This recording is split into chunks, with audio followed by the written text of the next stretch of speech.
Do you guys believe in Jesus Christ? Do you guys believe in Jesus Christ? Nope. Do you believe in Jesus Christ?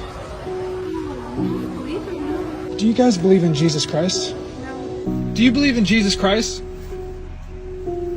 Do you believe in Jesus Christ? No. Do you believe in Jesus Christ? No. Do you guys believe in Jesus?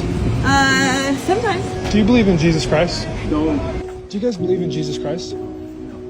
Do you guys believe in Jesus Christ? Do you guys believe in Jesus Christ? I do not, but thank you. Do you two believe in Jesus Christ? Do you guys believe in Jesus Christ? Do you believe in Jesus? Oh no. No. Do you guys believe in Jesus Christ? Do you guys believe in Jesus Christ? Do you guys believe in Jesus Christ? No, we stole the towels. Do you believe in Jesus Christ? No. Do you believe in Jesus? I'm not really religious, no. Isang nakakalungkot na pangyayari ito, mga kabiyaya, at alam naman natin na sa last days maraming talagang ganito. Harapang sinasabi na hindi sila kay Kristo.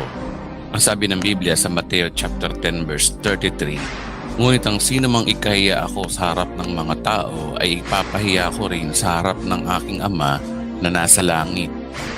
If you deny Jesus, someday Jesus will deny you. Yun ang nakakatakot dito. Mas fatal ito kaysa sa taong hindi naman talaga nakakakilala kay Kristo na nakakakilala bandang huli. Mas fatal dahil alam mong may Kristo pero dinideny mo. Ngayon, isa sa palatandaan sa last days na ipapangaral ang gospel sa buong mundo before the end will come. Kung babasahin natin sa Mateo chapter 24 verse 14, ipapangaral sa buong mundo ang magandang balita tungkol sa paghahari ng Diyos upang ang lahat ng bansa ay makarinig dito. At kung maganap na ito, darating na ang katapusan. Bagamat ang konteksto nito ay umuugnay sa Tribulation Age, Gospel of God's Kingdom, ang idea pa rin